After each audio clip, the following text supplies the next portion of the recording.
So guys, morning. You have a very you want to start with the questions. So you just do the questions? We'll get to it. Okay. Well, we have a lot of things to discuss today, a lot.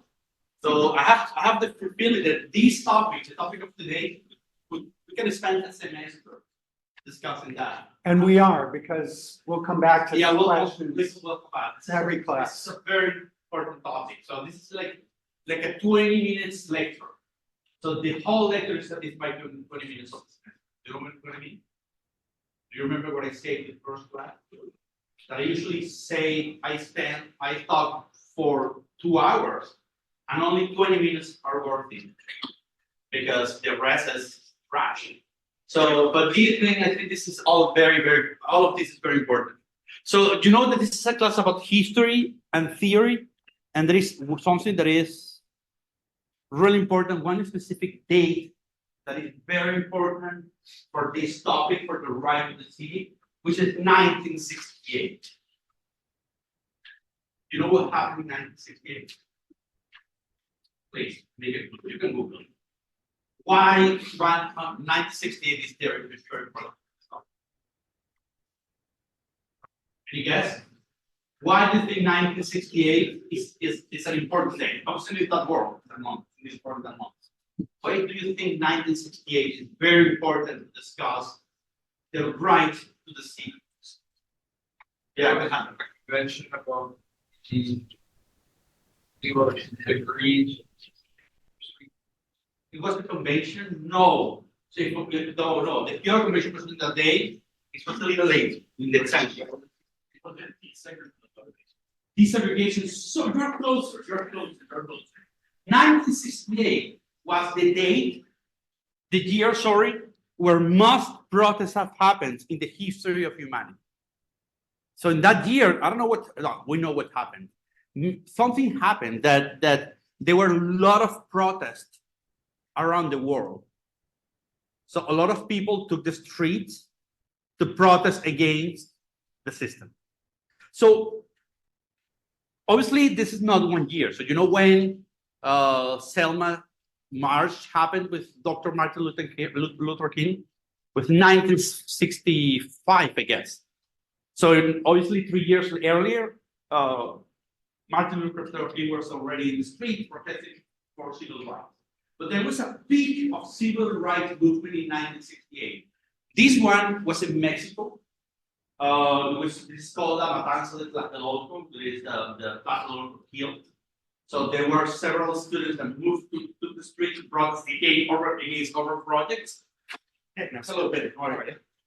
So should we stop here? No. Okay. So 1968. The students took the street against an urban project, a very big urban project, and they were nobody knows, but more than 200 students were killed because of the massive protest. So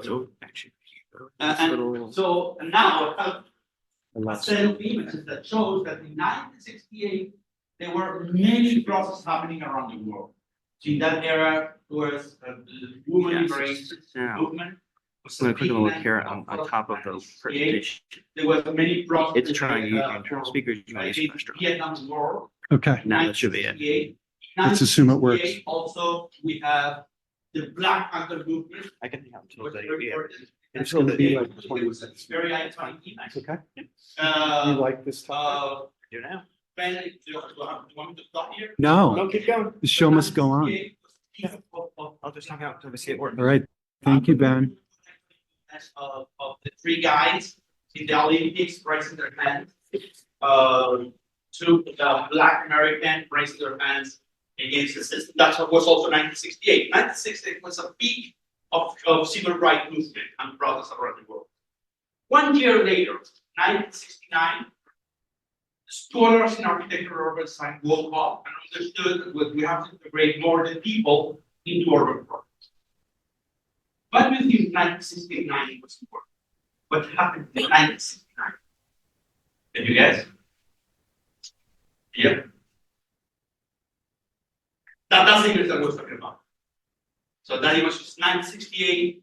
And 1 year later, 1969, many things happened. Tell me one.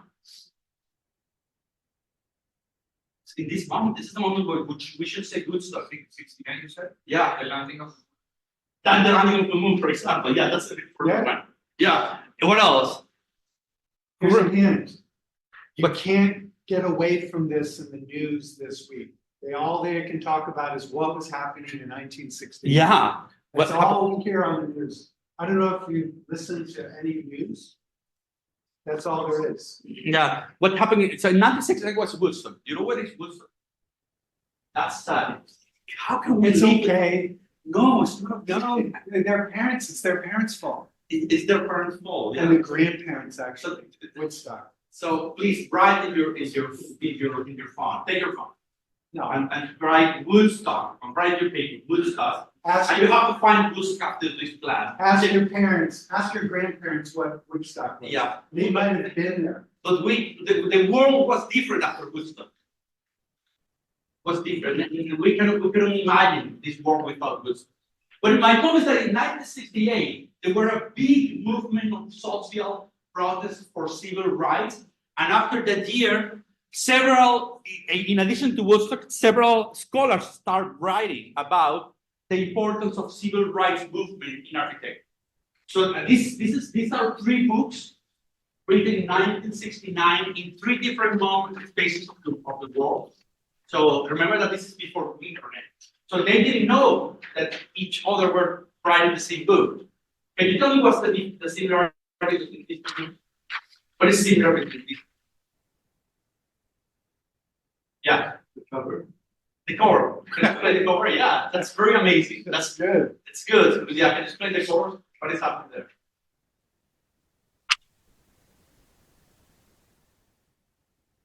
Can you describe the covers? I mean, like, if somebody, it's like a person was like trapped between like three walls. Oh, you're saying trap. Are we trapped? You're trapped.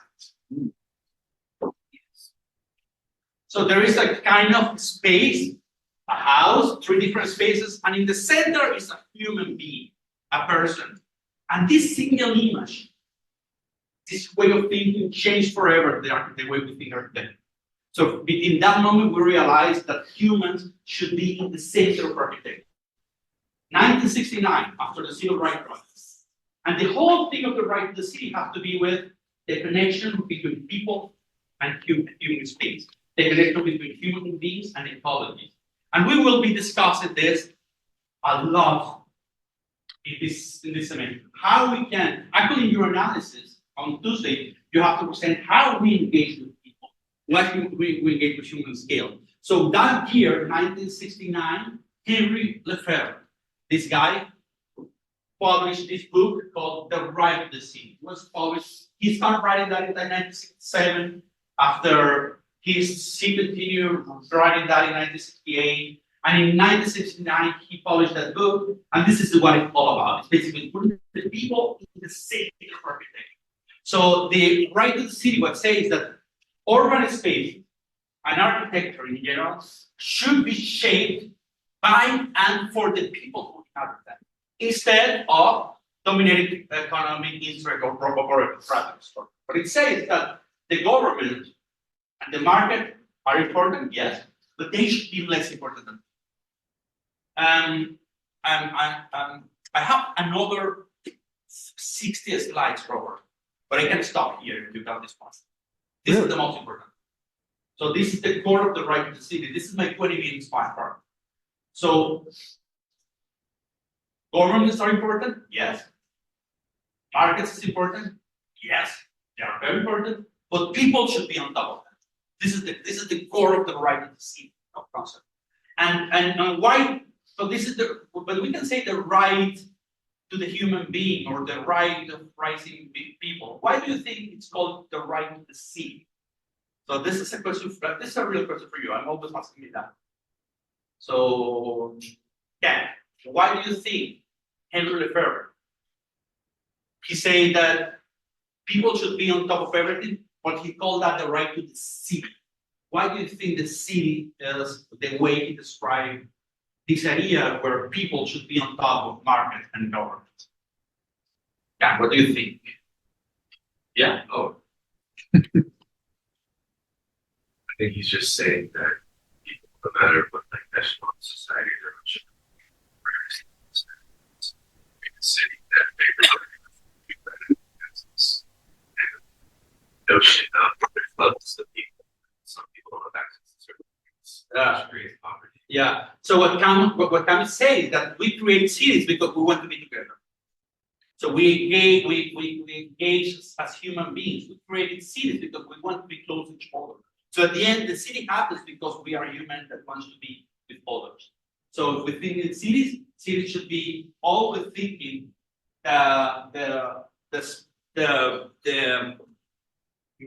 you should have the people on top of everything. And now there are a lot of research and a lot of books that explain that the inclusion of people into the public space is a prerequisite to the right to the city. So at the end, the right to the city has to be how we include everyone in the way we design the space.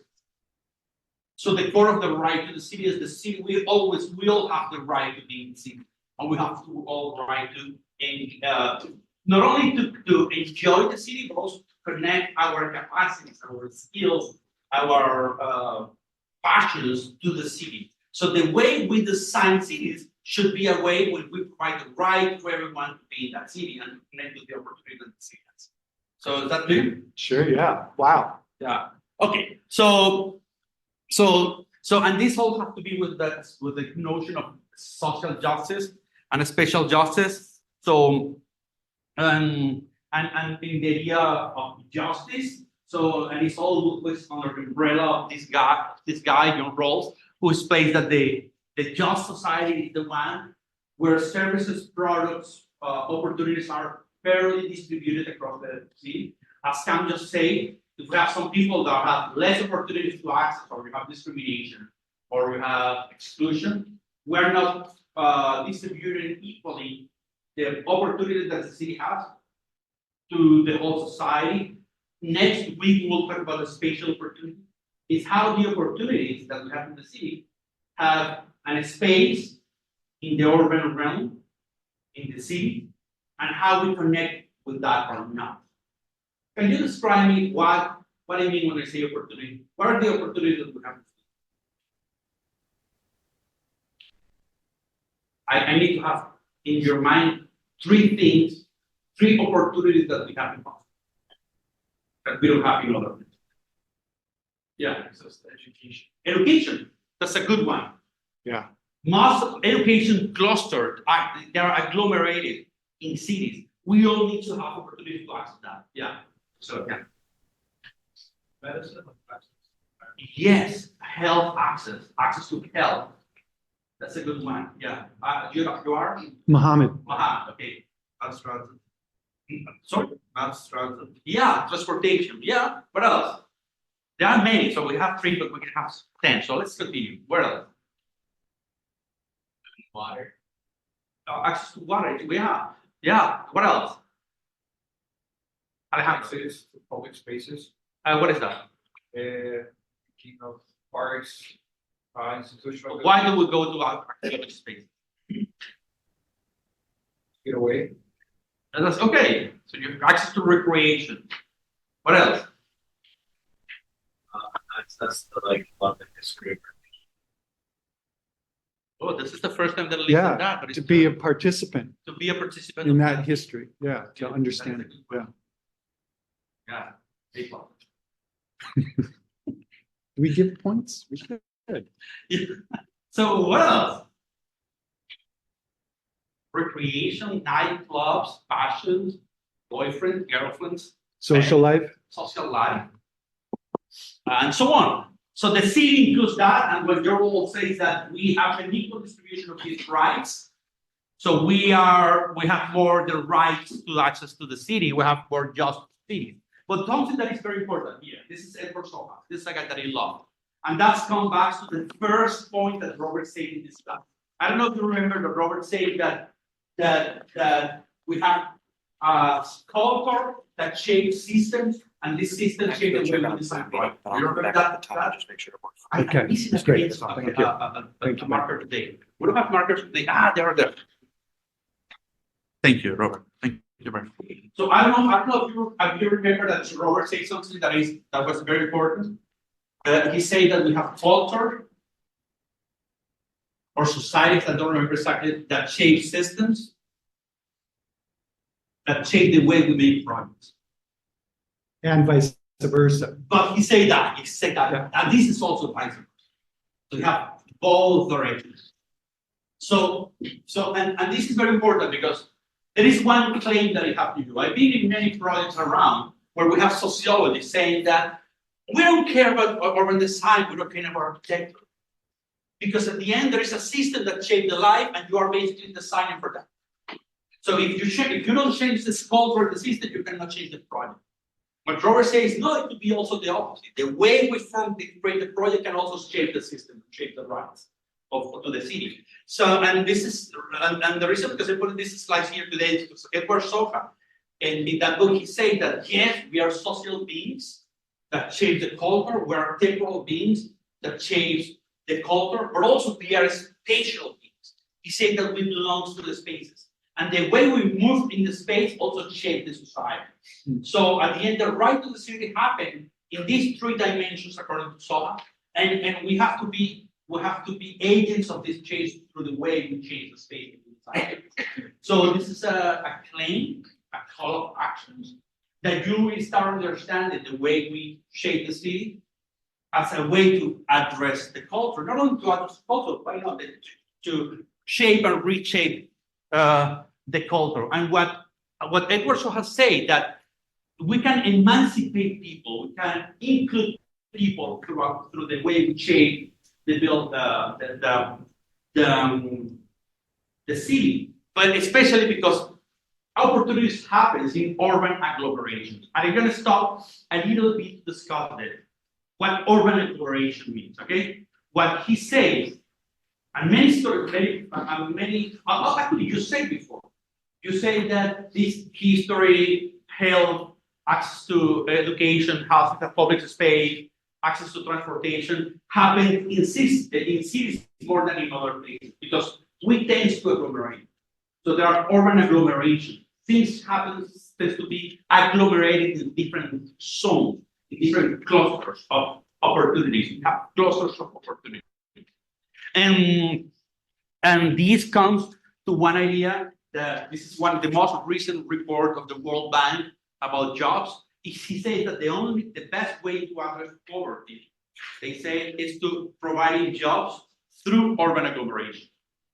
So he says that we agglomerate certain opportunities together. You can increase opportunities for people in order to have, for example, jobs, in order to increase to be included in the society, and then to reduce poverty. And they use three concepts: matching, sharing, and learning. It sounds very complicated, but it's not. They say there are things that match. So there are certain when you do urban projects, there are certain activities that tends to match. I'm going to give you an example. Education match with life science very well. So, and that's the reason because Boston is a headquarter of life science and health in the world. Many people in the world comes to Boston to be to cure by cancer, for example, because we have a cluster of many good educational institutions, and that match with life science. And when they match together, they share energies, and then you can increase the capacity of the city to share life science and health into the world. Do you understand that concept? That's happening in different scales. So when you are in the main street of any city, you see that you always have a target, and side the target you will have a liquor center. They match together because people, if you went to Target, you also buy a bottle for the next of the afternoon. And they are creating this energy of agglomeration cluster. This cluster happens everywhere. And this produces learning, what they say. So when you match ideas and you think what you can match, you can also increase the way you understand how we create learning processes, like learning evaluation. Are you understanding this concept? So do you think creating agglomeration is good or bad? It's good. Okay, thank you. It's good because you create this synergy that produces this energy for people to thrive. Okay, but be careful. I always use that, sorry, because on the other side of the cycle, we have Saskia Sassen that says, be careful, overcollaboration also comes certain problems. And she wrote this amazing book called The Global City. She said that you have certain clusters of things where everything happens, but if you are away of this cluster, you are excluded. So if you have cancer and you live in Boston, you will be better than if you have cancer and you have in Quebec. So we have the responsibility to understand that we create cluster, but what we create cluster, we can also create system of cities that where certain clusters have more opportunities than others. How do we understand? So my point is that the right to city happens at the scale of the street, but also at the scale of the region. How do we create a fair distribution of goods, opportunities, especially not goods, a fair distribution of opportunities across regions. So the right to the city happens at different scales. This is my second message. But everything is about access. And this, I put in this word very big because this is the word when we talk about the right to the city. How to make access for people to these opportunities. So I'm gonna be silent for 30 seconds. We'll write your notes the word access very okay? Right now.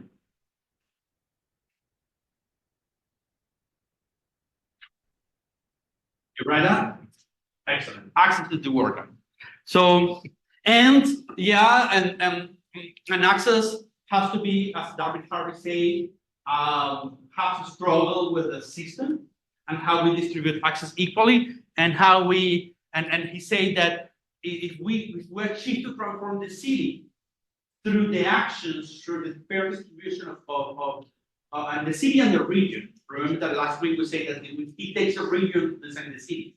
So with the city and the regions always works like fair. So he says that if you transform the city, we transform our world. So I'm coming back to the main idea that Robert put in the table last week. If we change the project, we can change the culture. It's bi-directional. So we can provide the right to the city at the broad scale if we provide access at the smaller scale. And this, finally, there are only two concepts more. One is, so the idea of the just city is basically, this is Susan Feinstein, that we have to recognize diversity, to communicate very well this, how we connect each other, and to produce a spatial justice, which is, coming back to the Warsaw, the fair distribution of opportunities across the region. So again, what we'll do today, we'll discuss certain cities that have done well in trying to achieve the right of the city. So we're going to use this index that the Just City Lab at Harvard Grad School of Design they created, especially not the lab, Tony Griffin. She created this index with a list, and she published this book, what is called Pattern Justice, what is a new book that tried to mimic the pattern language by Christopher Alexander, but included the word of justice. I know that Robert had two of the two sections we were discussing this book last Tuesday. So what Tony Griffin did is how you create pattern language or patterns of justice. What are the patterns across the city that we can recognize in order to provide the right to the city? Say that you have to create acceptance, democracy, identity, a distribution of power, increasing choice, mobility, resiliences. And she created a list of metrics that help you to understand if you have a good distribution of, for example, power across the city. So we have accountability, agency, and empowerment. If you can recognize that it's happening, you are addressing this index, and you are having more or less progress. She's trying to create this matrix that helps us to understand the right to the city. So I put here some. So I have the privilege to work with Tony Griffin a few years ago. We worked in Pittsburgh with several participatory design workshops, trying to recognize how we can create these projects to create the right to the city and the just cities across Pittsburgh in this case. Yeah, go ahead. That is me, yeah. That book. Why buy the book? Do you get royalties? Yeah. Sorry. Do you get royalties from the book? No, I don't. I only received a copy of the book. Okay. That's all. That's all. Yeah. So basically, we create the possibility that some stuff we can do in studio. Actually, we'll try to do that in studio next semester. Is we created certain projects, and then we match this project in specific networks to address the just the values like equity, choice, spontaneity, inspiration, or accountability. And these are some of the projects that we can do. So what I'm trying to say here is that there is really abstract, this idea of the distribution of the fair distribution of opportunities across the region, across the space. But we can do that through our projects. For example, these are 2 projects about sustainable mobility. Just to let you know, I'm putting below in red the concept, not the concept, the strategy, the design strategy, and 2 possible projects done by 2 students to address this. This is sustainable mobility, and sustainable mobility is about reducing the amount of cars, reducing movement, and understand the importance of overlapping different systems. Or this is restorative ecology. Restorative ecology is about to understand that we human beings are not alone in cities. We are also all other inhabitants like birds and insects and other animals, and how we can create the spaces for them to be part of our city as well. But at the same time, taking advantage of urban agriculture to do other things like food, or to reduce or to mitigate issues like flooding, or to have better slopes in the city. This is restorative ecologies. Or we have participatory governance.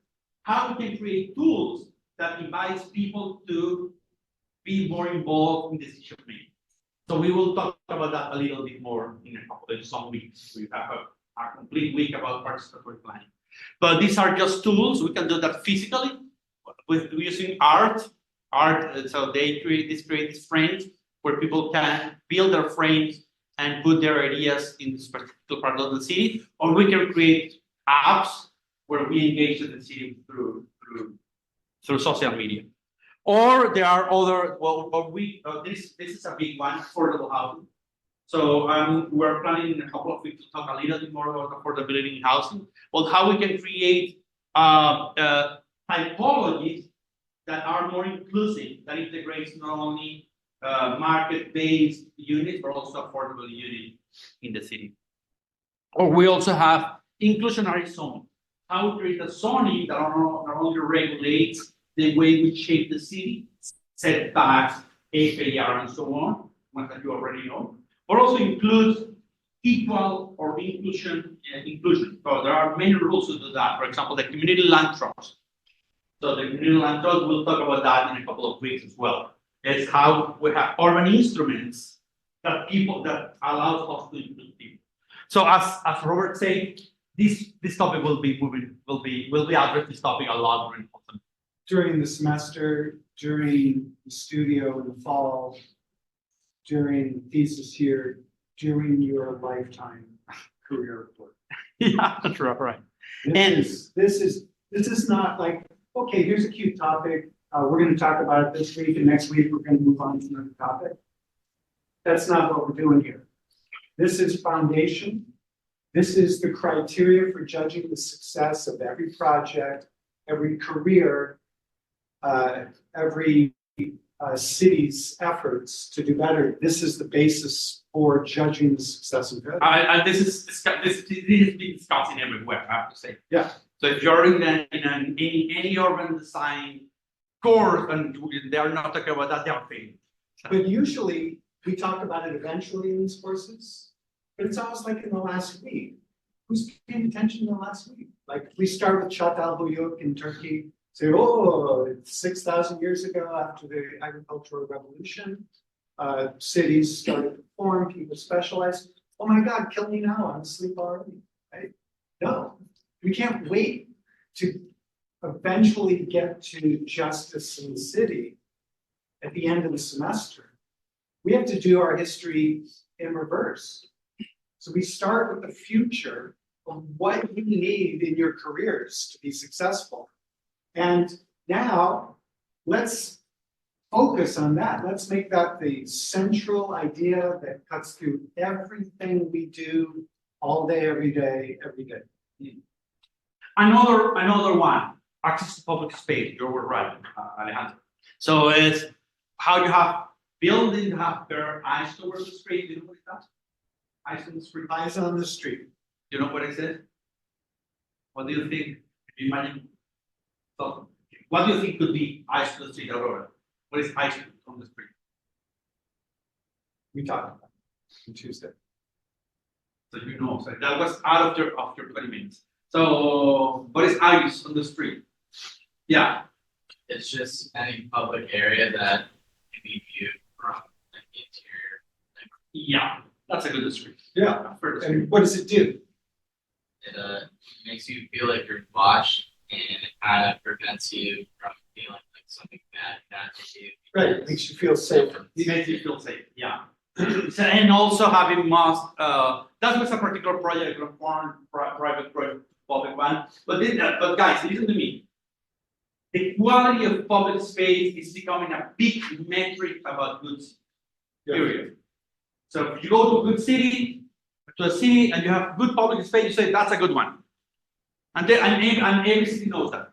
And I'm gonna move my business here. I'm gonna be out. I want the most talented people in my business, my industry. I want to have access to the most talented people. They like to live in creative places with good public space. So I'm gonna move my business to the places with the best public space. So I can attract the best workforce, so I can grow my company. And also can attract the best customers. And The people also, will go to places where have better performance. also I would rather live there, Yeah. right? And there's some more books. You'll show us those books, the Robert Putnam. Yeah. et cetera. Yeah. And so, but at the end, and this is my last slide before we come with several examples. When this book says that when we talk about justice, it's active, it's a verb. Justice, it should be a verb. It should call you to action. So these are just examples about possibilities that we have to address the right to the city, but we expect you to give more, to give us more. So this is what we were expecting on Tuesday. So what other way we have?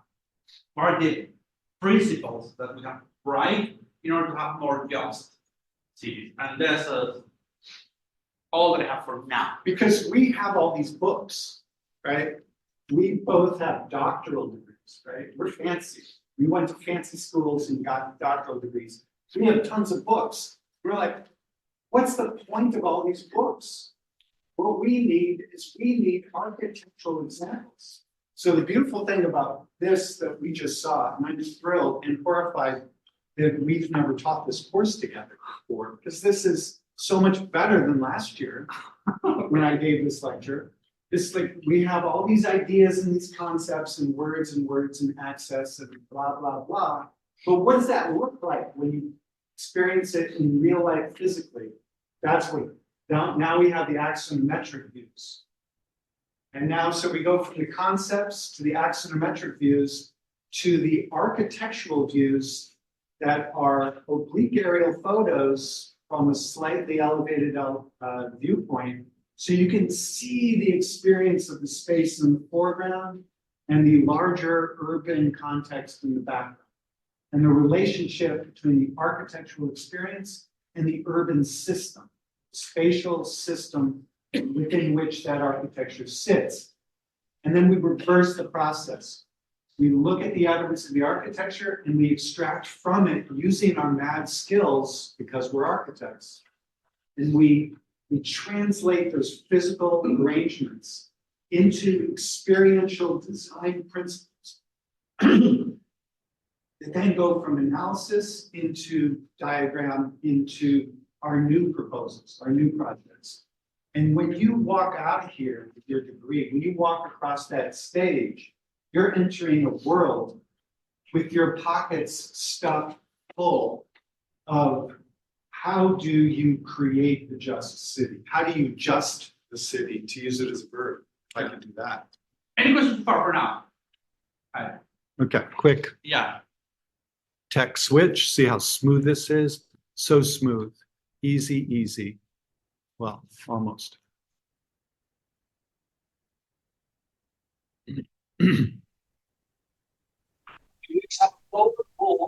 Okay.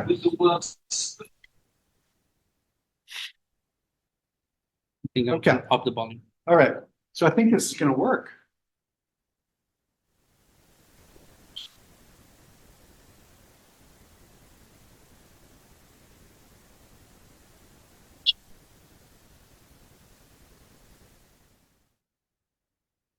Okay. So how about some examples of cities that seem to do it right? We're going to do that. We got 3 cities and then Caracas. So Curitiba, Brazil, Barcelona, Spain, Medellin, Colombia. Those are our 3 examples. But before we do that, a little bit more theory. So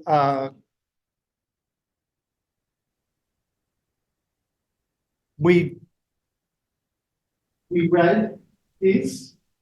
Thank you very much. But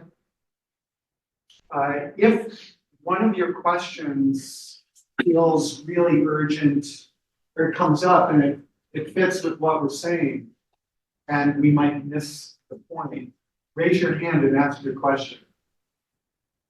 It's because sometimes we get distracted in the time, etc. So please. So game theory.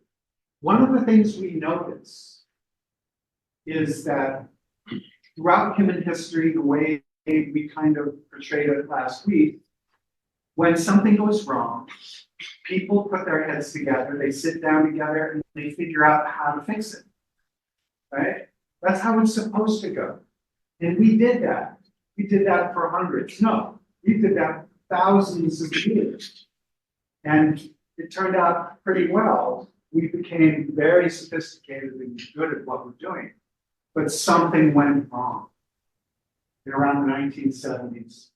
We knew there was global, as we were realizing that climate change is a thing, that you can't destroy your environment and expect things to go well. As we learned that, we got together in a room and we figured out, okay, here's what we need to do. And have you heard of the ozone layer? The reason you've heard of the ozone layer is because we destroyed it. We poked a hole in the ozone layer, and it meant that a lot of people were about to die of skin cancer who didn't need to.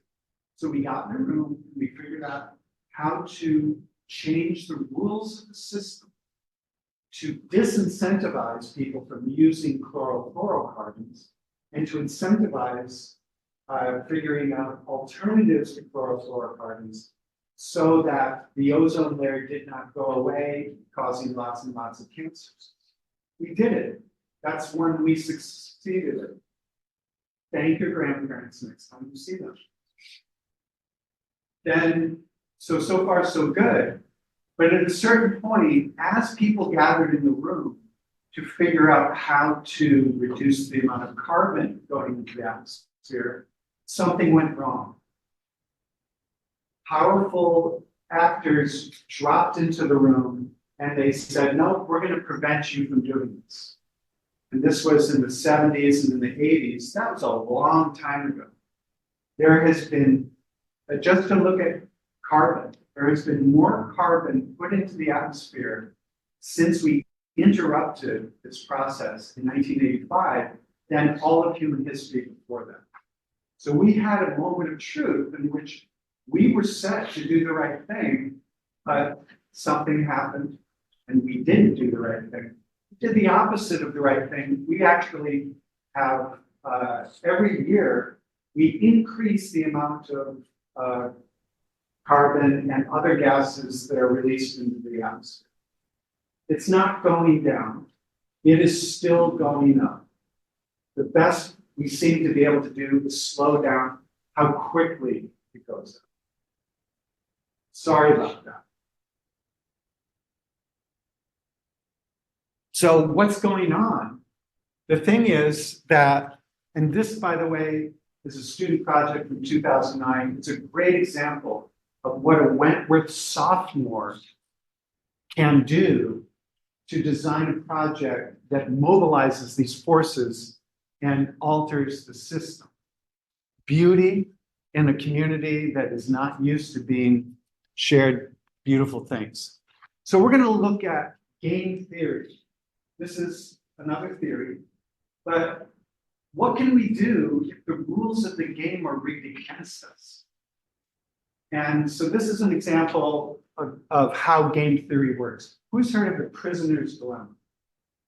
Right? If you watch Law and Order, CSI, how do they get the people to confess?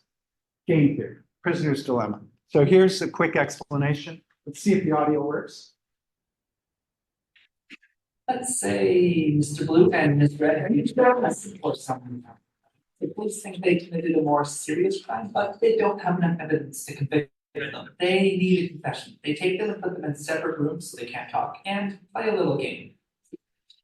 To try to force a confession, the police give them each a choice. Admit your partner committed the crime and you will go free. We'll pardon you for the minor crime, but your partner will have to spend 3 years in prison. If you stay silent and your partner lets us know that you were the one who really did it, then you're gonna have to go away for 3 years. They know that the police don't have any evidence, and if they both stay silent, then they will only go to prison 1 year each for the minor crime. If they both betray each other, then they'll both go to prison for 2 years each. Okay, each partner can do one of two things: stay silent or betray. Staying silent would be cooperating, and betraying would be defecting. If they both stay silent, then they each spend a year in prison. If one betrays and the other stays silent, then the betrayer goes free and the silent spends 3 years in prison. If they both betray, then it's 2 years each. So what are they going to do? Well, they should cooperate. That's the best option for the group if we add the total number of years in prison. But let's take it from Red's perspective.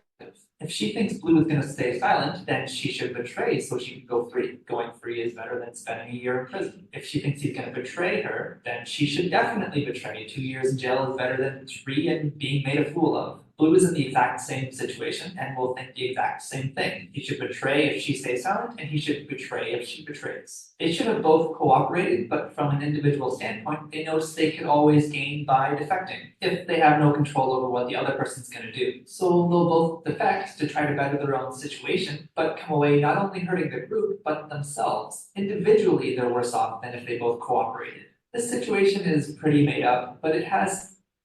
So you get the point, I hope, that if you step outside of the situation and if you look at what's good for the larger society, you should do one thing.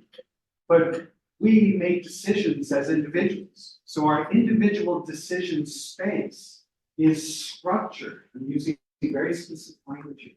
Our individual decision space is structured to incentivize doing the wrong thing for the group. And that is a microcosm of the best explanation for what happened when you talk to your parents and you say, what happened? You guys, what did your generation do to us? This is the clearest explanation. So it's easy to get depressed and negative because in order to make any change, we got to change the rules first, is one of the conclusions.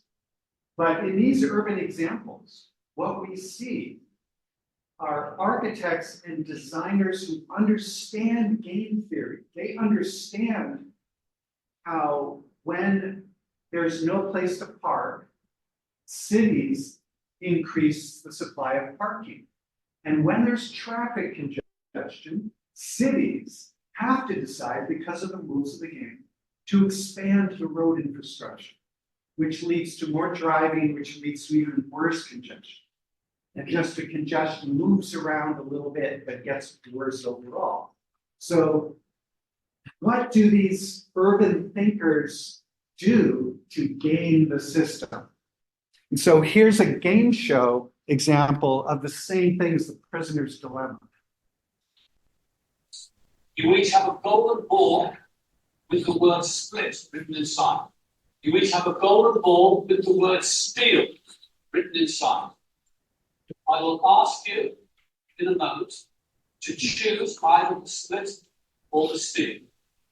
If you both choose the split ball, you will split today's jackpot of 40,000 and 15,000, and you will go home, each of you, with 20,000 £7.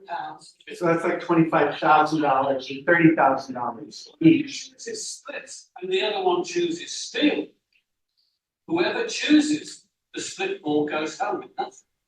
But whoever chooses the steal ball goes home with the whole 40,000 £15. Here's the rub. You both choose the steal ball, you both go home with nothing.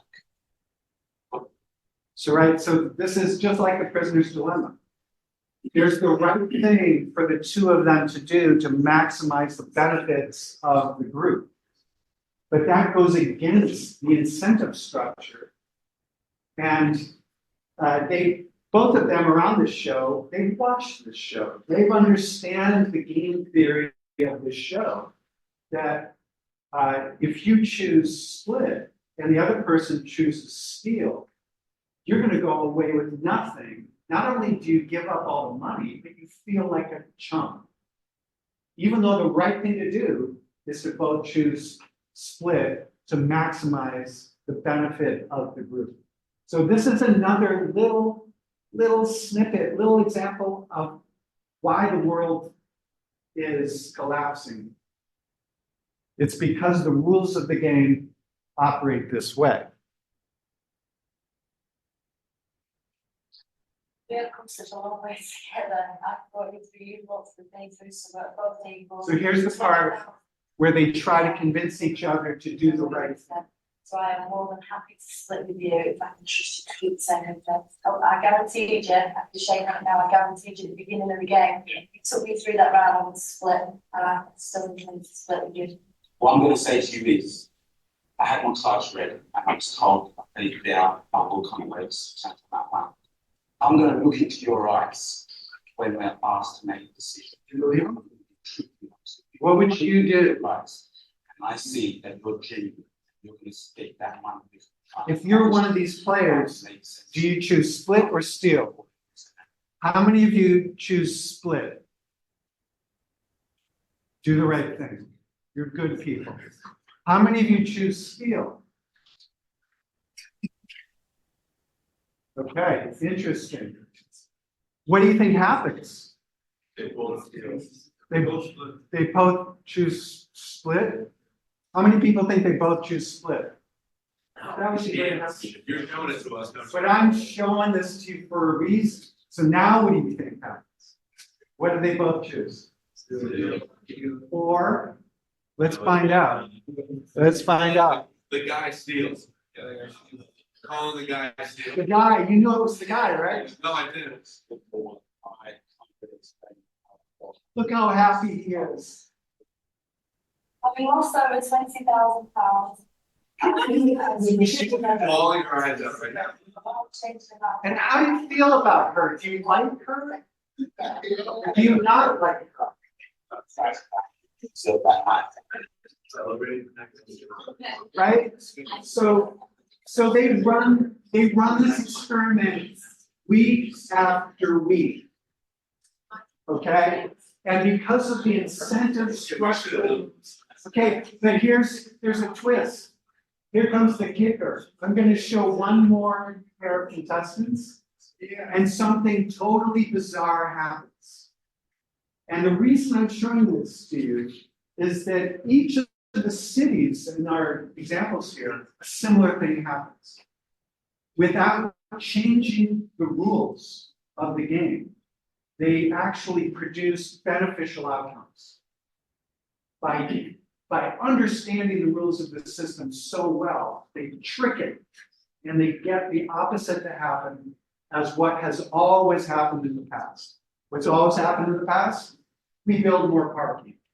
What's always happened in the past? We widen our roads. What has always happened in the past? We give infrastructure to the wealthiest people in the wealthiest communities. The best schools go in the wealthiest towns. The worst schools go in the least wealthy towns. And then there's the whole race thing, right? That we're going deep into this semester. So here's a quick microcosm of what it looks like to understand the rules so well that you get the opposite to happen.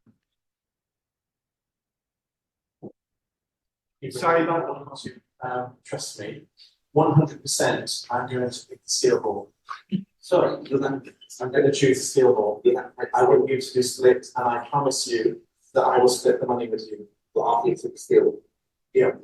You're going to take steel. Yeah. I'm going to take split. Yeah. So you take the money. And I will split it with you. After the show. Yeah. The host is empty. It's his career depends on this game working. If you do steel, we both walk away with nothing. I'm telling you, 100% I'm going to do it. I appreciate that. But I'll give you another option. Why don't we just both pick split? I'm not going to pick split. I'm going to steal. Honestly, 100% with steel. Single marriage is still. No, I'm honest, and I'm going to tell you. I am. That's why I'm telling you with steel. If you do split, then I will split the money. Okay, well I'm going to steal, so I'm going to pick nothing. Where's your price coming from?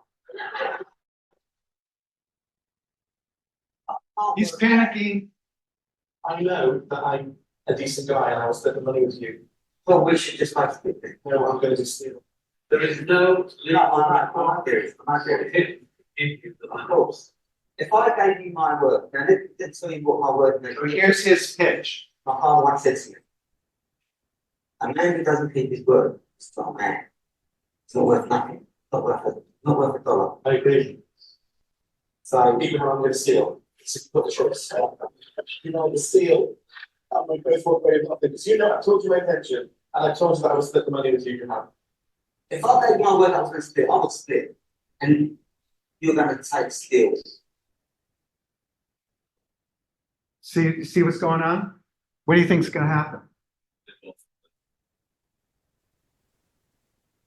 It's a tough We've one. lost everybody. Nonsense. We walk away from that because you're an idiot. No, that's like. He got pissed off again. The audience hates this guy. Split or steal? Yeah, congratulations. It's the same sex.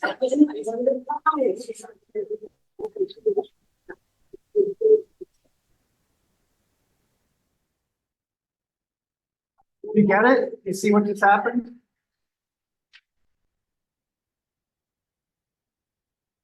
The interview. He's saying, I can't believe he did that. It blew my mind. But that's the hardest amount of money.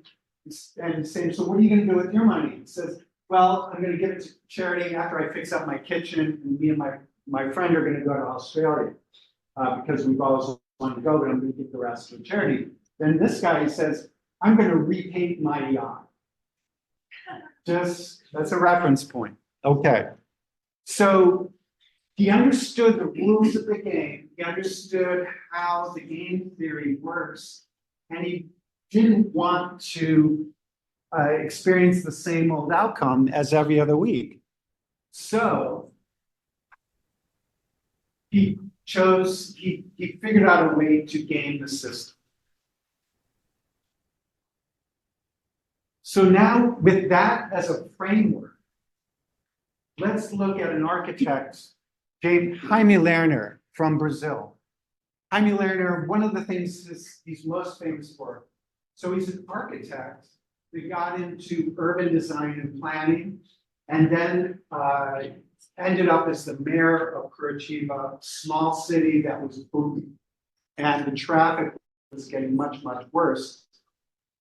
The project that won Curitiba the award for the greenest city in the world has to do with a program. You bring in 4 kilos of recyclables, and we'll give you a kilo of fresh vegetables.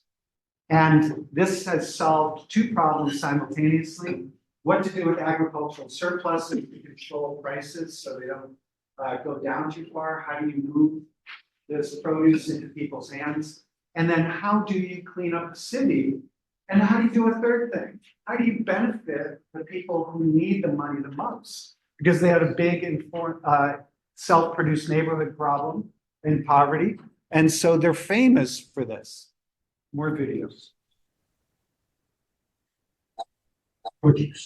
Thanks to the Green Exchange program, Curitiba says it recycles 70% of its garbage, and the exchange has served as a model for other cities to copy. It's a good example of a project that creates a scenario where everybody wins. Paulo Cabral, CGTN, Curitiba, Brazil. So this is a game theory equation. They made it so that there are beneficial outcomes for three completely different groups.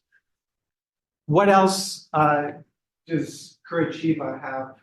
It didn't just win the most sustainable city, it also became the most innovative city in the world. How did they do it?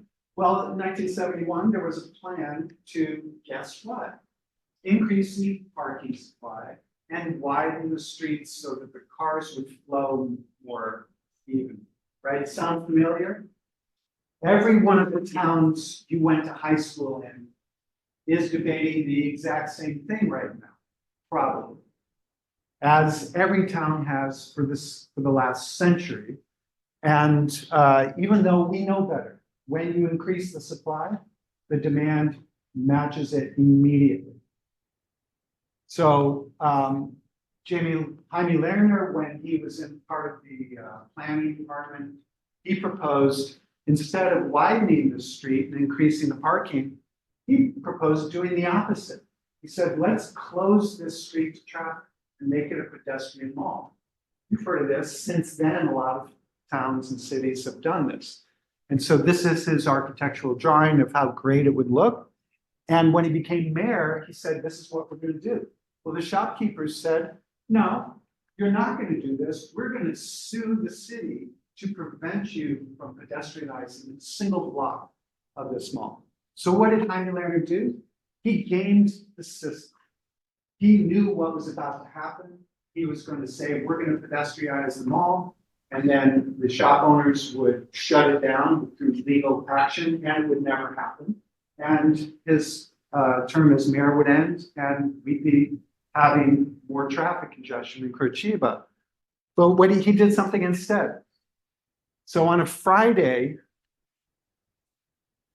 at the end of the business day, a team of maintenance workers went into the main street, and they closed it off by putting barriers in the way.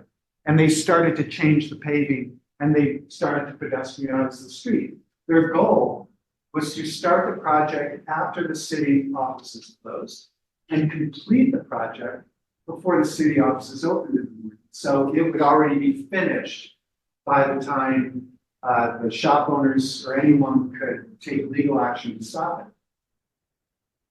And so the shop owners said, well, okay, they called up their friends and they said, we're going to have an automobile rally.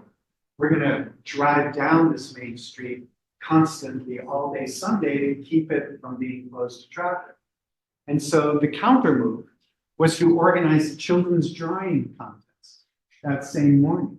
And so this gamesmanship was pretty white knuckle, but it all took place in one weekend. And by the end of the day on Monday, the shop owners were saying, whoa, our business got better on this block. Can you please extend this pedestrianization project all the way down the main street? And they did. And they told Jaime Lerner, the mayor, to please hold on to their petition against it as a souvenir that he can put on his wall with our gratitude for actually demonstrating just how effective it is. So this is 1972. Imagine fast forward to 2023 in a place like the city of Cambridge, where the shop owners on Mass Ave actually petitioned the city council to halt the bicycle path plan for the city of Cambridge, because it would reduce the number of parking spots along Mass Ave, along the 6 miles corridor of Mass Ave, by 101 parking spots. So it's still happening. Shop owners still think that parking spaces improve their flow of customers when we know with absolute certainty that the safer you make the streets for people, whether they're walking, baby carriages, bicycles, skateboards, uniwheels, unicycles, whatever, when you make the streets safer, you can get a lot more people in and out of those storefronts than you can when they're coming and going in these enormous vehicles that take so much space. Jaime Lerner is famous for a third thing. Have you ever heard of bus rapid transit? What's an example of the bus rapid transit? Have you seen one? The Silver Line. The Silver Line is a bus rapid transit system, more or less. And Boston has one of the most extensive bus rapid transit networks in the United States. It was invented by Jaime Lerner and his team. They didn't have the money to make this huge subway system to give an attractive alternative. They had just a little bit of money, so they had to do everything they needed to do with a lot less money and a lot faster. And they invented the bus rapid transit system. More video. So Lerner created main arterial traffic paths, each with 3 roads, one leading into the city, one out, and a central road with 2-way traffic and dedicated bus-only lanes to speed passengers in and out of the centre. We start with 25,000 passengers a day. Now we're transporting more than 2 million passengers. That's more than the. And it's one of the few systems in the world which is not subsidized. It pays by itself. Lerner introduced triple articulated buses to carry more passengers. We can transport in this simple system more passengers than a subway. The cost 100 times or 200 times less expensive than a subway. And we can do it, we can implement the system in less than 2 years. Ponderação, isso, sim. Obrigado. É bom isso. Thinking about his buses one day, Lerner realised they were slowed by boarding time, with people buying tickets on the bus. He came up with a design which was the final touch to his revolutionary bus system, the glass boarding tubes.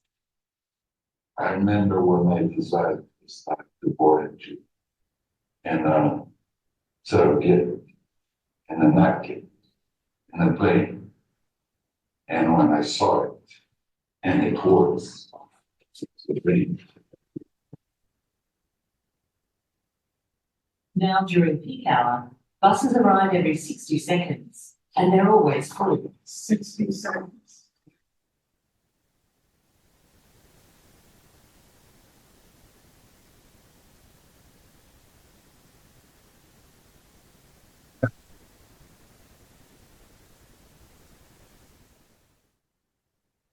So that's Curitiba. So can I say something about that? Please. So there is one phrase of Jaime Lerner that always say my head. As he said, the city is not a problem. You know that we always believe that the city has a lot of problems and it's a reflection of our inequality. Let's move to the Yeah, we suburbs. have moved away from the city, so they have traffic jams. So the city is a problem. But he continued, the city is not a problem, it is the solution. So he finds ways to change, to use the city as like putting kids to draw in the streets as a way to change, to produce the solution. Right. With that single phrase, he changed his mind, and I think he changed the history of urban design. At least I think he did. And he's an architect that Yeah. became mayor. Yes. So buses were in the middle of the street. How do they accommodate the 2 million people suddenly needing to cross the street? Crosswalks. and traffic.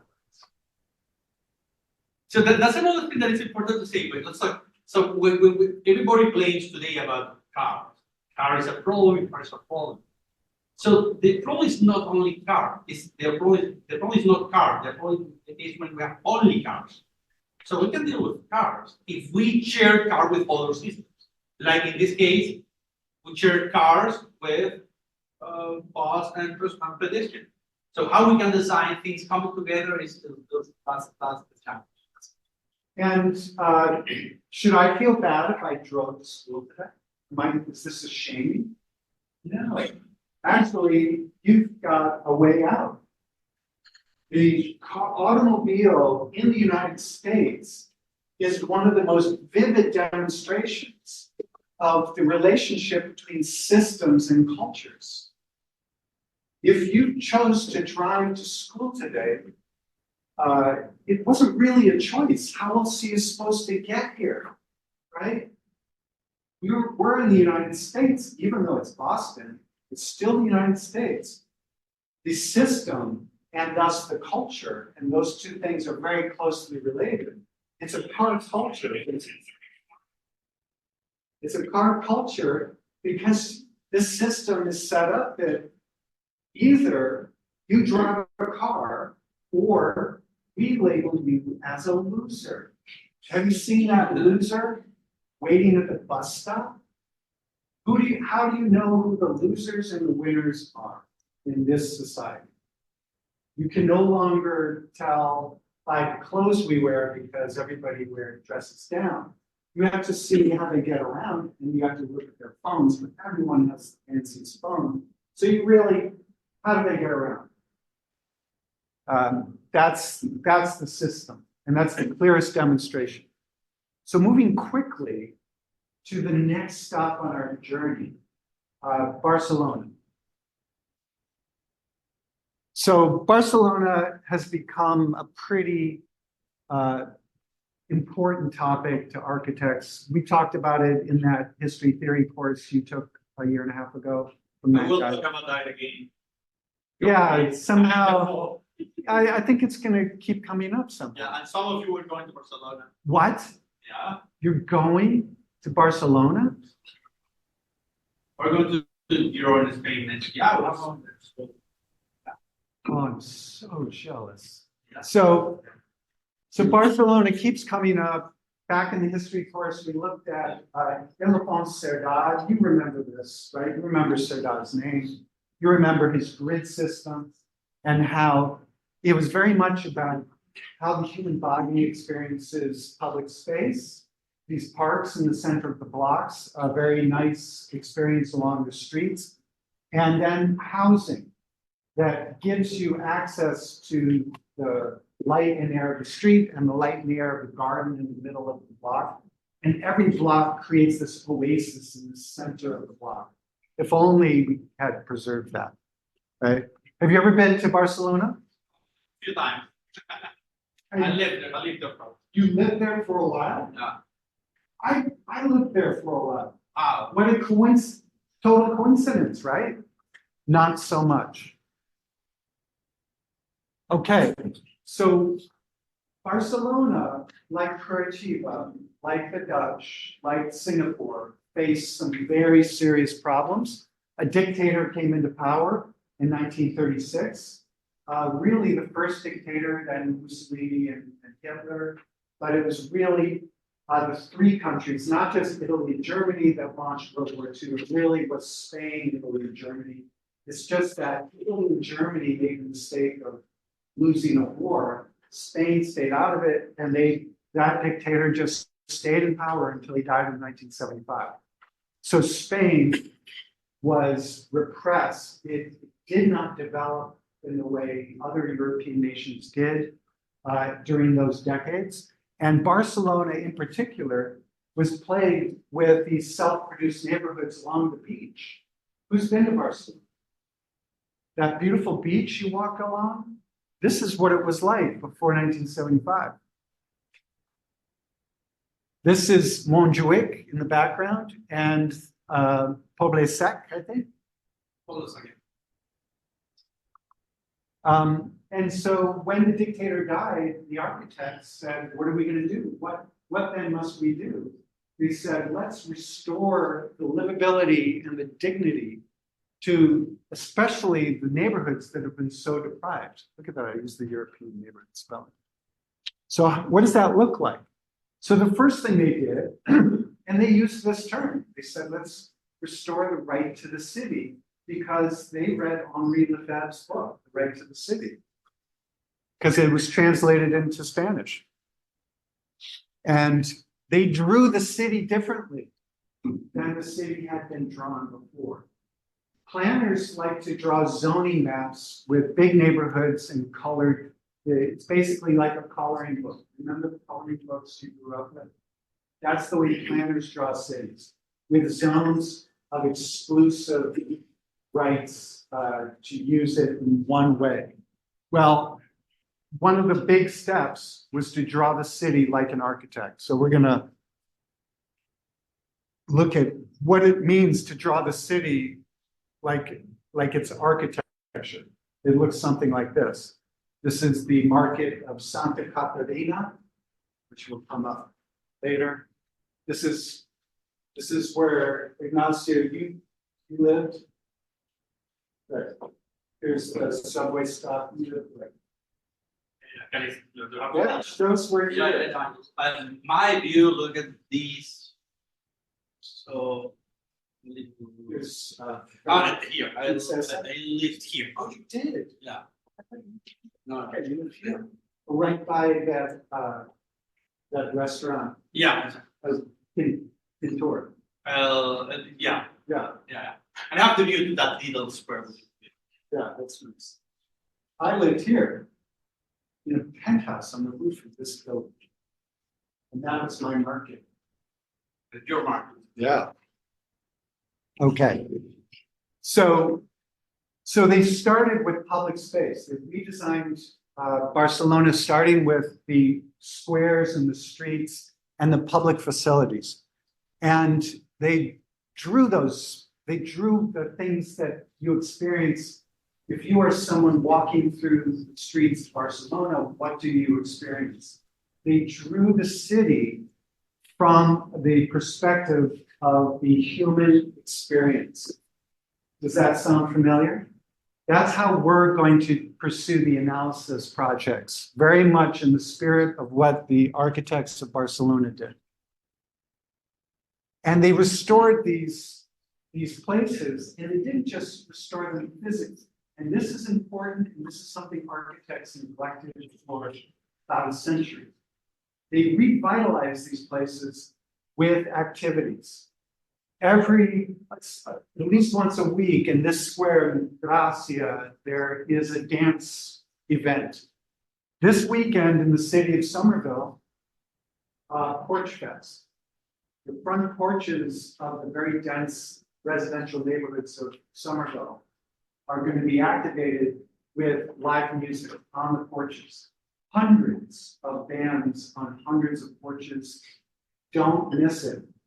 Make it part, it should be part of the assignment. Can we make it an assignment for the course to go to the Porch Fest this weekend? This weekend? It's this weekend. Yeah. Yeah. Antonio's invited us over. Yeah, It should be an assignment. it should be an assignment. We shouldn't have to be an assignment. You guys should be curious. What does it look like when architecture is more than just the building? What happens when the architecture is activated by events like this? And as the momentum built from 1975 into the 80s, there started to be more political support so they could spend more money. Where did they spend the money? Did they spend the money in the fancy people's, the wealthy neighborhoods? No. They spent the money first and foremost in the neighborhoods of the immigrants who had come up to Barcelona in the decades during the dictatorship to get work in the factories. So the focus is on those communities that had the least right to the city. And this was a way of granting a more universal right to the city. Then came the big event, the Olympics, which we make a big deal out of, but I'm a little skeptical. The Olympics themselves, the facilities of the Olympics are glorious pieces of architecture, but they did not do as much as the other projects to in terms of the criteria that we judge these projects by. The right to the city was not really well served by the Olympics, except for the housing of the Olympic Village. They're also sometimes very, very far from the city. Yeah, some of the venues are too far from the city to really benefit. But the way we draw the city matters. The action of design begins with the analysis of the site. And the way we analyze the site has an impact on how we design. And now one of our favorite projects, the market where I would go in the morning to pick up stuff for breakfast. It's a historic market, and you can see the arches of the historic building. And then the roofscape that was designed by Henri Morales and Dana de Taglia. Yeah. So I have to connect that out here. So the first image that I showed you was a protest in Olympics 1968 in Mexico because of the venue. And now Robert is showing how, so they basically what happened in Mexico in 1968, as the government, they gentrified several other communities to create the Olympic venue. Right. And there was one of the biggest protests in history of humanity, La Matanza de Tlatelolco, where more than 200 students were killed for protesting in the city. Students that happened in 1968. So the systems would say the governments created the problem through architecture. And here we have the opposite. Right. So we have the same event, 1992, the Olympics, but in this case in Barcelona. And they decided to use the Olympics as a tool to create venues that were included, embedded, and integrated into the community. And it was a big success. So the problem is not the architect, it's not only architecture, but it's how we create architecture within a particular logic to improve, integrate, or the opposite. Yeah, so architecture has the power to remove the right to the city through gentrification. And then creating big profits like in Mexico. And creating big profits and problems. Or it can do the reverse. So when the older generation of architects tell you, whoa, wait a minute. We just do what the client wants us to do, right? We understand that, right? You say, actually, I believe we can identify opportunities to actually do more than satisfy the client's interests, but the larger community of stakeholders, their interests as well. You have to understand the system and understand the game theory of the system within which you're operating. And then you need to trick that system into doing beneficial things for the most people. So the last example I have is Made in Colombia. And this should be familiar because this was an update of the lecture I gave at the end of that History Theory 2 course that you took. So the most dangerous city in the world right now is probably Caracas, but we don't have any statistics coming out of Caracas because things are such a mess in Caracas that we don't even have the murder statistics. We don't have those statistics. So according to the statistics, we think that Mexico and the United States, the most dangerous places in the world. Don't you believe it? It's Venezuela, Mexico, and the United States, the most dangerous places in the world. So when your parents are concerned, be careful when you go to Spain on that study abroad semester. There's no place in Spain that's as dangerous as where we are right now in this building. So, but here's the weird thing. The most dangerous cities in the world right now are about 1/3 to 1/4 as dangerous as maybe Colombia was in 1990. It's the highest murder rate in human history. And in 2004, the Colombian military, with the help of the US military, were finally breaking the backs of the drug cartels that had been driven out of the cities, moved into the forests, and were doing everything in the forests, and they were starting to get defeated. And so a lot of the drug warriors who had fourth grade educations were leaving the jungles and coming back to Medellin. And the only job skills they had, the only marketable job skills they had, is they were really good at using this AK-47 that they had rolled up in their clothes and the double bag that they were carrying when they got off the bus.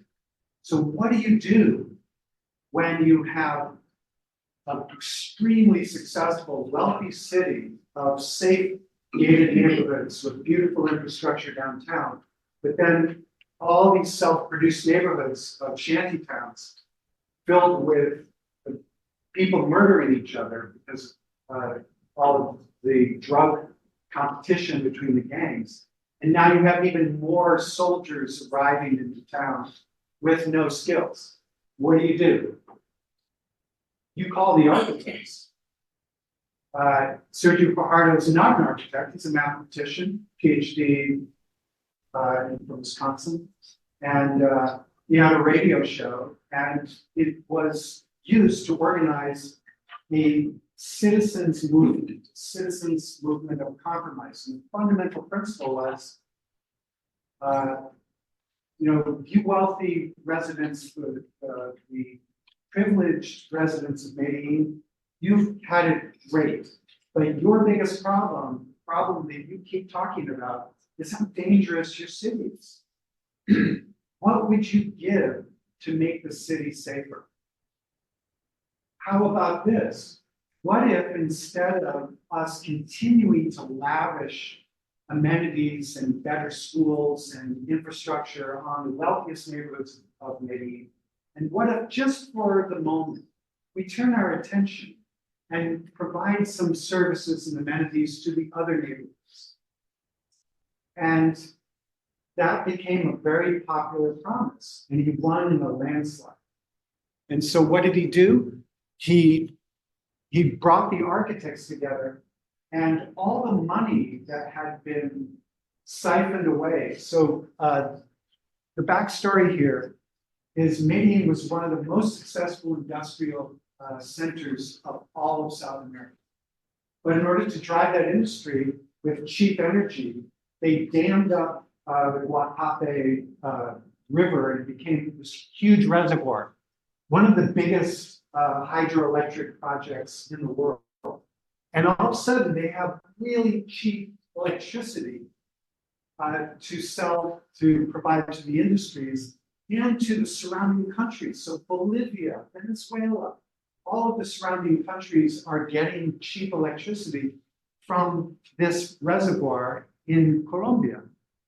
And no company had the finances to build this. So the city of Medellin built it, with the agreement that 10% of the profits would go to urban services in the city of Medellin. Well, what are we supposed to do? How can we spend all that? Something like hundreds of millions of dollars every year. How do we spend that money? That's a lot of infrastructure to build. I have a solution. I'm going to put it in my pocket. Oh, and my friend's pocket. I'll let them put it in their pockets. Because let's face it, the system is structured so that someone's going to steal that money. Someone has to steal it. What else are they going to do with it? And so I better steal my share when I have my chance, or else the next guy is going to get all the money. So either you're a loser and you don't steal any money, or you take care of your family, you steal the money. So that was the system. Gaming the system, Sergio Fajardo said, okay, everybody, we're running for mayor of Medellin. The way we're going to get elected is we're going to promise to not steal a penny. And the way we're going to keep this deal going, I, the mayor, can only serve for one term. But the way to keep this agreement going is to actually not steal the money. So this is their south. I asked Sergio Fajardo, I said, where'd you get all the money? And he said, we just didn't steal it. The money was always there. We just didn't steal it. And so what did they do with that money? They said, let's not squander this money on the wealthy neighborhoods. Let's not be too incremental and just give it to the second most wealthy neighborhoods because they deserve a piece too. Let's actually let's make a map and put pins in the map every time dead body and corpse is discovered. So they have a map of all the corpses and they stand back, they look at where the most corpses show up, and that's where they design and build the highest quality infrastructure. And so it's Santo Domingo, here's the site. They cleared it and they had a competition and they built a world-class library park connected to the metro system. And they did it by asking the community, what do you need? And their response at first was, what do you mean, what do we need? You're fancy architects, you're the city of Medellin. Don't pretend you're gonna listen to what we say. And the architects had to say, yes, we're gonna listen to what you say. They said, no, you're not. So they had hundreds and hundreds of meetings. And when the people said, we need an auditorium to have meetings, they added a third element to the building and they created the auditorium. And then they said, what else do you need? And all of a sudden the floodgates opened, built trust. The community trusted that they were gonna listen to what they needed. They said, we don't need new housing, our houses are fine. We need access to the city. We need opportunities. This is an opportunity zone piece of infrastructure, this fancy steal it. Instead of an hour and a half to get to the center of town, they can come down to the subway in 15 minutes. So all of a sudden they have opportunities and they cut deals between warring gangs so that they have peace between the gangs.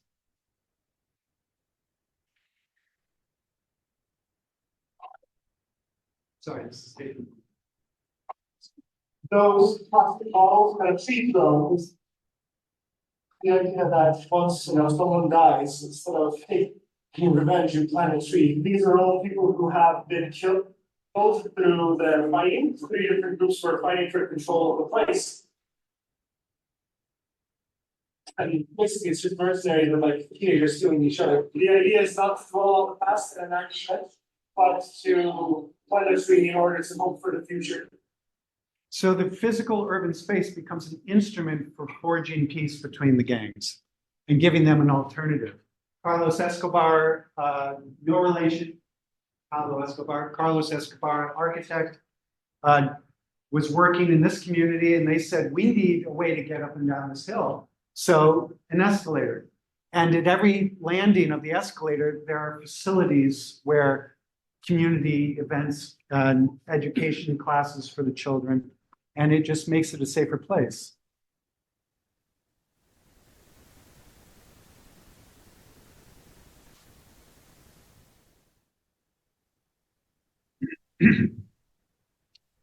This is in 2014, in order to try to figure this out, I took my family and we lived here for 4 months. And to try to figure out how did they actually pull all of this off.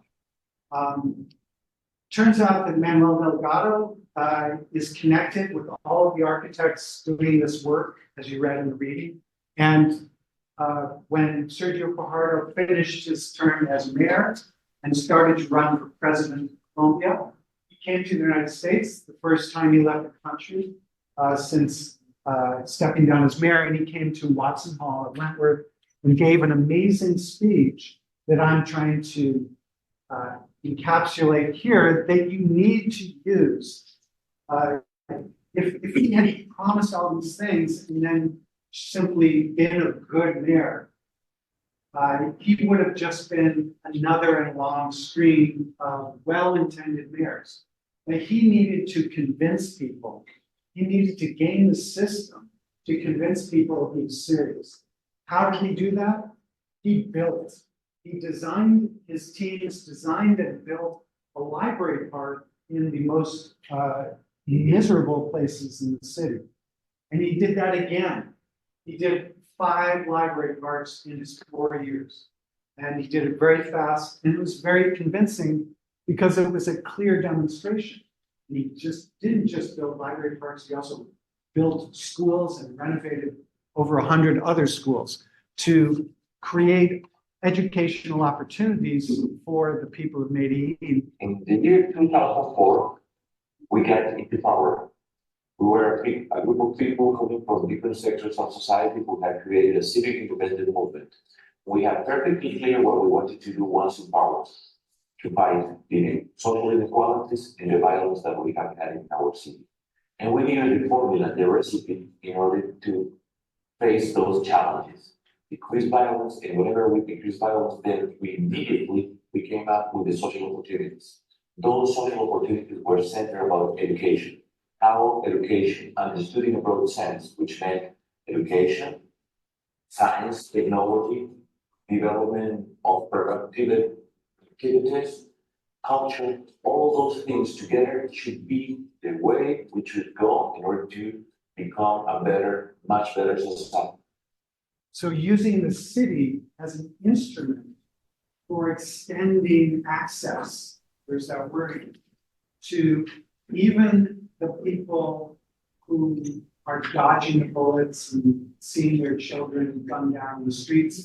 Those are the people where these expenditures made the biggest change.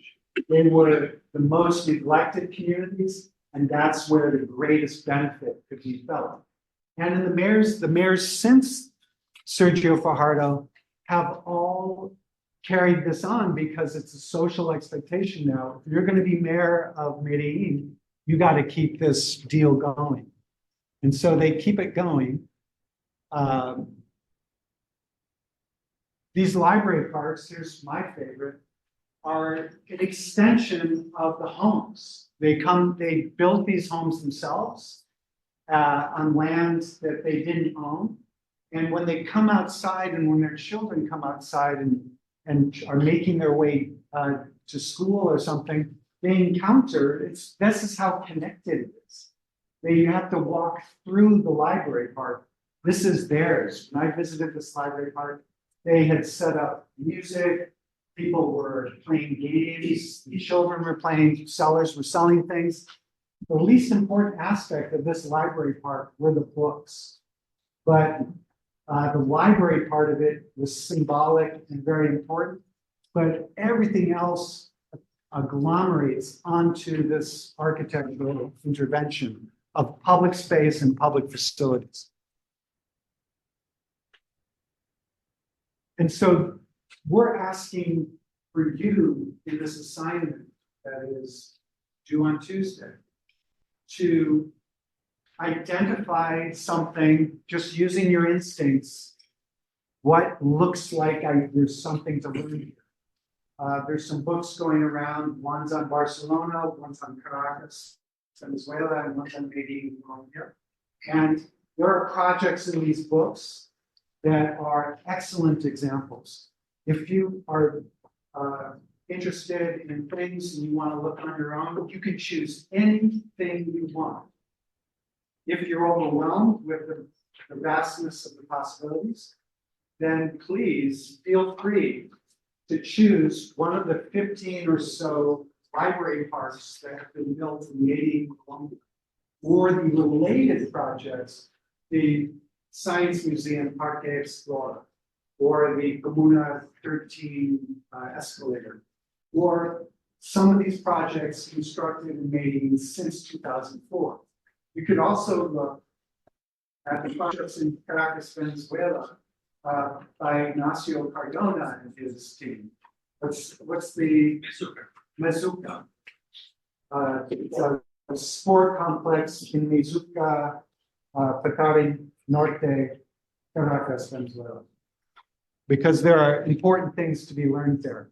If you look at this slideshow, you will see an example of what we're looking for in this project by Adriana Busby, who just graduated with her master's degree. This was very early in this semester. The yellow of the sidewalks should extend all the way to the sidewalks.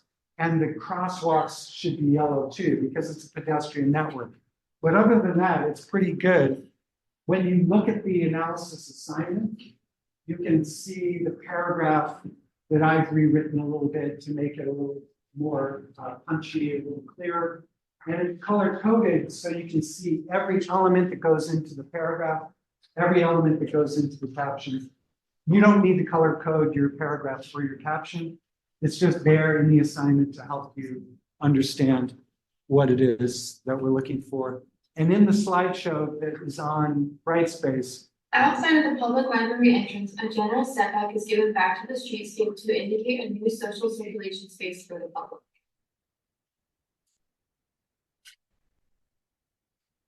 The ground floor is enclosed predominantly with a glass facade that allows for transparency into the public library and community rooms, which encourages more visitors to come in. The upper residential floors in the building feature 37 CHA units, 29 affordable units, and 7 market rate units that help to provide housing among the lower class. footnote. 'Cause The that's upper not- level facade is composed of terracotta cladding and corrugated metal panels that blend into the surrounding brick building so that it doesn't stand out too much within the smaller neighborhood scale. Every sentence, she says, here's the thing, and here's what it does. The building makes it a point to incorporate green spaces into the design with the terrace on the second floor and a community garden in the back. Here's the Both of thing. which allow for better social and What does it health do? environment. Oh, better social environment. So the key structure of sentences is here's this architectural element or a relationship between elements, and here's what it does. It's interesting how this radically different approach to architecture that we're talking about, in terms of how do actual human beings experience architecture, that changes the way we write every sentence of this paragraph. It's embedded in the assignment at the scale of every sentence that you write. So it'll be hard the first time, might even be harder the second time, but pretty soon you're gonna get the rhythm, you're gonna understand this as a singular large approach, and it'll become routine, as it has in the past. Any questions about it? No, I just felt for remarks on that Robert said, if you don't find something to analyze for Tuesday, feel free to choose some of the examples that Robert explained today. Feel free to choose one example for Barcelona, maybe a great one, and especially one public library or any other project committee. Because, well, there are a lot of things to learn. So you can choose your examples, like in the listening section, but we invite you to select one of these examples. Any other questions? You can also approach us on left box. Thank you, everyone. Thank you. Please